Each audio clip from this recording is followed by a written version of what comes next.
पुढची बातमी. अंधारेंचा राजकीय धनी किती वेळा खरातकडे गेला अशी विचारणा भाजपा प्रवक्ता अजित चव्हाण यांनी केली आहे. सुषमा अंधारे आणि अजित चव्हाण यांच्यामध्ये यावरून जुंपली आहे.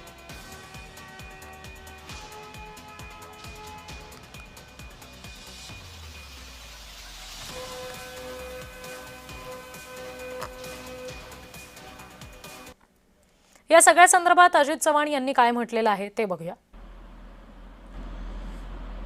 महाराष्ट्र पोलिसांनी, नाशिक पोलिसांनी अशोक खरात या फसवेगिरी करणाऱ्या इसमाच्या विरोधामध्ये अतिशय कडक कारवाईला सुरुवात केलेली आहे. SIT वेगवेगळ्या तक्रारदारांना विश्वासामध्ये घेऊन अतिशय वेगानं हा सगळा तपास पूर्ण करते.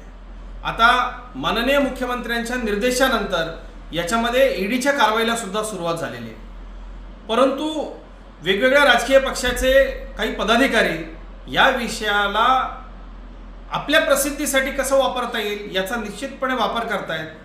महाराष्ट्रामधल्या उबाटा गटाच्या सुषमा अंधारे यांनी देखील रोज या सगळ्या विषयामध्ये वेगवेगळी विधानं करून चर्चेत राहण्याकरता या प्रकरणाचा वापर केलेला आहे. सुषमाजी, एकतर मराठीमधली एक म्हण आहे, मुका झोडला हाकना बोंब, तशी परिस्थिती तुमच्या मालकांची झालेली आहे.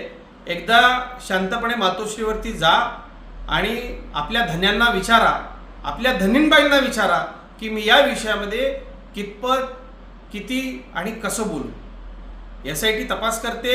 माननीय मुख्यमंत्र्यांच्या निर्देशानंतर महाराष्ट्र पोलिसांनी अतिशय ताकदीनं हे प्रकरण उघडकीला आणून लावून धरलेलं आहे. पण आपल्या प्रसिद्धीच्या हव्यासापोटी तुमचे मालक एक दिवस अडचणीत येतील. नेमकं त्यांनी या बाबाचं किती मार्गदर्शन घेतलेलं आहे? मुंबईमधल्या मातोश्री जवळच्या एका हॉटेलमध्ये आपल्या धनींबाई या खरात बाबाला किती वेळा भेटल्या याची थोडीशी माहिती घ्या आणि या विषयामध्ये सवंग प्रसिद्धी करता नुसतेच आरोप करण्यापेक्षा महाराष्ट्राचा गृह विभाग आणि SIT जो मुद्देसूद तपास करते त्याच्यावरती विश्वास ठेवा आणि जनमानसामध्ये फक्त प्रसिद्धी करता सनसनाटी वक्तव्य करण्यापूर्वी आपले मालक आणि आपल्या मालकीणबाई या प्रकरणामध्ये किती गुंतलेले आहेत याची निश्चितपणे माहिती घ्या.